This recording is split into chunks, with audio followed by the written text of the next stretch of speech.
اللہ تعالیٰ کا ارشاد ہے قرآن ہی سے چوتھی بات سمجھیے، وَلَا تَنْكِحُوا الْمُشْرِكَاتِ حَتَّى يُؤْمِنَّ وَلَا تَنْكِحُوا الْمُشْرِكَاتِ حَتَّى يُؤْمِنَّ، اور بڑھیا وَلَأَمَةٌ مُؤْمِنَةٌ خَيْرٌ مِّن مُشْرِكَةٍ وَلَوْ أَعْجَبَتْكُمْ وَلَا تُنْكِحُوا الْمُشْرِكِينَ حَتَّى يُؤْمِنُوا وَلَعَبْدٌ مُؤْمِنٌ خَيْرٌ مِّن مُشْرِكٍ وَلَوْ أَعْجَبَكُمْ أُولَٰئِكَ يَدْعُونَ إِلَى النَّارِ واللہ یدعو الی الجنۃ والمغفرہ۔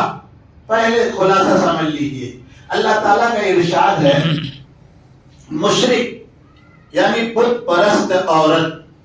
اب بت پرست تو اللہ تعالیٰ نے کہہ دیا، لیکن آج میں دو چار نام لے لوں تاکہ آپ کو ذرا وسعت اور کھلے دماغ سے سمجھنے میں آئے۔ عورت ایسی ہو جو بت پرست ہو، چاہے ہندو دیومالائی والی میں سے ہو، کہ سناتن دھرم کے ہم مانتے ہیں، یا یہودی ہو، عیسائی ہو، مجوسی وغیرہ وغیرہ، ان عورتوں میں سے کسی بھی عورت سے اس وقت تک نکاح نہیں ہو سکتا حتیٰ یؤمن، جب تک وہ مسلمان سچائی کے ساتھ نہ ہو جائیں۔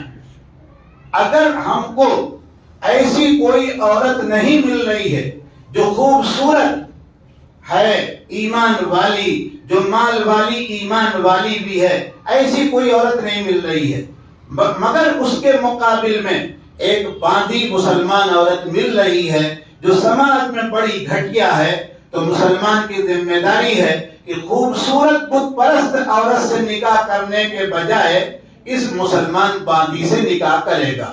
تو پتہ چلا کہ اللہ تعالیٰ نکاح کی رشتہ ازدواجیت کی جو بنیاد رکھ رہے ہیں وہ اسلام پر رکھ رہے ہیں کہ اسلام ہوگا تو نکاح ہوگا، اسلام نہیں ہوگا تو نہیں۔ اسی طرح بت پرست مرد ہو، بڑا اسمارٹ نظر آ رہا ہے لڑکا، دیکھیے نا ایسا خوبصورت اسمارٹ نظر آ رہا ہے، لیکن ہے وہ تیواری، ہے موریہ، ہے کچھ اور، تو اس کے ہاتھ کوئی مسلم لڑکی نکاح میں نہیں دی جا سکتی ہے۔ اگر کوئی مسلمان لڑکا نہیں مل پا رہا ہے، آزاد خوبصورت نہیں مل رہا ہے، لیکن اس کے مقابل میں، اس موریہ کے مقابل میں ایک غلام مسلمان مل رہا ہے، کہ اس مسلم لڑکی کا نکاح آپ اس غلام مسلمان سے کریں گے۔ تو دونوں میں ایک بات سمجھنے کی ہے چھوٹی سی، کہ اسلام کی بنیاد پر نکاح ہوگا، اسلام کی بنیاد پر نکاح ہوگا۔ اگر دونوں مسلمان نہیں ہیں تو ان کا نکاح ہو سکتا۔ اب اس کو تھوڑا آگے بڑھائیے، توجہ سے سنیے گا۔ آپ نے تھوڑا بیٹھا دیا تو میں آپ کو ذرا عرض کر دوں، بہت تکلیف دہ صورتحال میں ہمیں، کہ جب یہ لڑکی لڑکا دونوں اگر مسلمان نہیں ہیں تو ان کے بیچ میں نکاح ہو سکتا۔ اب اگر آپ ایک فرض کریں، میں نہیں کہتا کہ آج کی نیوز یہ ہے، نہیں، وہ سب بات بیکار کی، فرض کر لیں ایک مسلم لڑکی تیواری موریہ کے ساتھ جا رہی ہے، تو کیا یہ نکاح ہوگا؟ ارے بولو نا بھائی، چپ ہو گئے سب لوگ۔ ہوگا نکاح؟ نہیں ہوگا۔ تو اب جب نکاح نہیں ہوگا، رشتہ ازدواجیت میاں بیوی کا اسلامی جو طریقہ ہے وہ نہیں ہوگا، تو اب دونوں رہیں گے تو کیا ہوگا؟ اب بولو، دونوں رہیں گے تو کیا ہوگا؟ ظاہر بات ہے گناہ کے سوا کوئی چیز نہیں ہے۔ سمجھ رہے ہیں کہ نہیں؟ اسی لیے اس آیت کے نازل ہونے کے بعد ایک صحابی مکہ المکرمہ جا رہے ہیں، حضرت ابو مرثد غنوی رضی اللہ تعالی عنہ، تو مکہ کے حرم کے دروازے پر ایک عورت عناق نام کر کے بیٹھی تھی۔ اس نے اشارہ کیا اپنی خواہش پوری کرنے کے لیے، کیونکہ زمانے اسلام سے پہلے ان دونوں کے تعلقات تھے۔ تو حضرت ابو مرثد غنوی نے اسلام اور نبی کی صحبت سے ایسی ایمانی طاقت ملی تھی، آنکھ چڑھا کے کہا، او شیطان کی اولاد، بس جو ہونا تھا اسلام سے پہلے ہو گیا ہے، اب آج سے ہمارے تمہارے بیچ میں کوئی تعلق ہوگا۔ تو وہ سمجھتی تھی کہ پکے مسلمان ہیں، مضبوط مسلمان ہیں، تو اس نے راستہ بدل دیا۔ اس نے کہا کوئی بات نہیں ہے، ایک کام کرو، میں مسلمان ہو جاتی ہوں اور اپنے نبی کے سامنے نکاح کر لو، ساتھ میں رہیں گے۔ ہمارے جیسا کوئی مسلمان ہوتا بہت خوش ہوتا، ہائے ہائے موسا سودا پڑ گیا، معاملہ طے ہو گیا، چلو نکاح کر لیں۔ کسی گھر میں گھس کے نکاح کر لیتے، آج یہی ناٹک چلتا ہے۔ آج یہی ناٹک چلتا ہے، لڑکی مسلمان ہو چکی ہے یا اسلام قبول کر رہی ہے، لڑکا بھی مسلمان ہو چکا ہے۔ ارے آج ہی اسلام نظر آیا بیہودے کو، آج ہی اسلام کی بات ہوئی، کیوں نہیں 10 سال پہلے یہ مسلمان ہو گئے ہوتے، سچائی کے ساتھ مسلمانوں کے ساتھ نماز پڑھے ہوتے، تو اس وقت نہیں اسلام نظر آیا؟ تو حضرت نے فرمایا نا نا نا، اب میں آیا ہوں کسی کام سے، واپس جاؤں گا، امام الانبیاء سے عرض کروں گا تمہاری اپنی بات، حضرت جو فرمائیں گے اس کے مطابق ہوگا۔ تو وہ بھی مضبوط تھی، اس نے کہا میں انتظار کروں گی، کہا کوئی بات نہیں۔ آ کے حضرت رسالت مآب سے کہا کہ وہ اعلان کو آپ جانتے ہیں، اس طرح میرا تعلق صاف کہہ دیا۔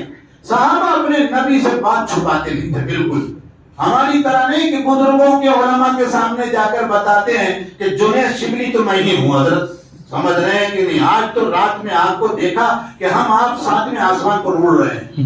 تو اب سامنے والا بیچارہ کہے گا جب تم ولایت پہلے سے حاصل کر چکے ہو تو میں تم کو کیا سمجھاؤں؟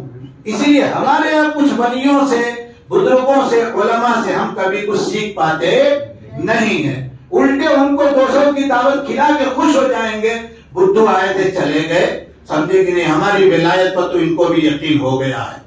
صحابہ بہت صاف رہتے تھے، انہوں نے کہا یا رسول اللہ اس طریقے کی بات ہوئی ہے؟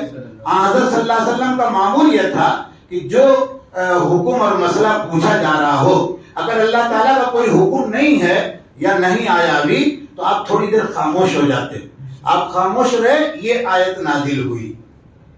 اب میرے بھائیوں مسئلے کی طرف آؤ، مسئلہ نہ کہو، حالات کی طرف آؤ۔ جن حالات سے اس وقت ملت اسلامیہ گزر رہی ہے اس پر دھیان دینے کی ضرورت ہے، اس پر توجہ دینے کی ضرورت ہے۔ میں آپ سے یہ نہیں کہوں گا کہ وہ 50-55 لڑکیوں کی کہیں خبر آئی ہو، آپ لاٹھی ڈنڈے لے کے وہاں چلے جائیں، مسئلے کو طاقت کے زور پر حل کریں، یہ سب میں نہیں کہوں گا، لیکن اتنی بات آپ سے کہوں گا، کلکم راعی وکلکم مسئول عن رعیتہ۔ حضور پاک صلی اللہ علیہ وسلم کا ارشاد ہے تم میں سے ہر ایک اپنے گھر کا سربراہ ہے، ذمہ دار ہے، اور کل تم سے اپنی ذمہ داری کے بارے میں پوچھا جائے گا۔ اس لیے آج کے اس مجلس میں ایک بات کا وعدہ کر کے اٹھیے گا، ہم اپنے گھر میں ہماری بچی ہو، بہن کی بچی ہو، بھائی کی بچی ہو، ہمارے کسی عزیز رشتہ دار کی بچی ہو، اس کو اسکول کالج جانے سے ہم ہرگز نہیں روکیں گے، لیکن اس کی پوری نگرانی رکھیں گے اور اس کے لیے پورا ایسا نظام بنانے کی فکر کریں کہ اس کے ایمان کی حفاظت رہے، وہ غیروں کے ہاتھوں میں نہ چڑھے۔ کریں گے ایسا؟ اس بارے میں پوری فکر کیجیے۔ سمجھ لیں اگر اتنے آدمی جس میں 10-15 بچوں کو نکال کر 15-20 آدمی آپ طے کر لیں تو انشاءاللہ ثم انشاءاللہ 10-12 سال کے اندر یہ فیملی تو محفوظ رہے گی، اور اس میں کوئی محنت لگنے والی نہیں، کوئی خرچہ نہیں، اور باطل کا پلان فیل ہو جائے گا۔ یہ چوتھی بات کہنی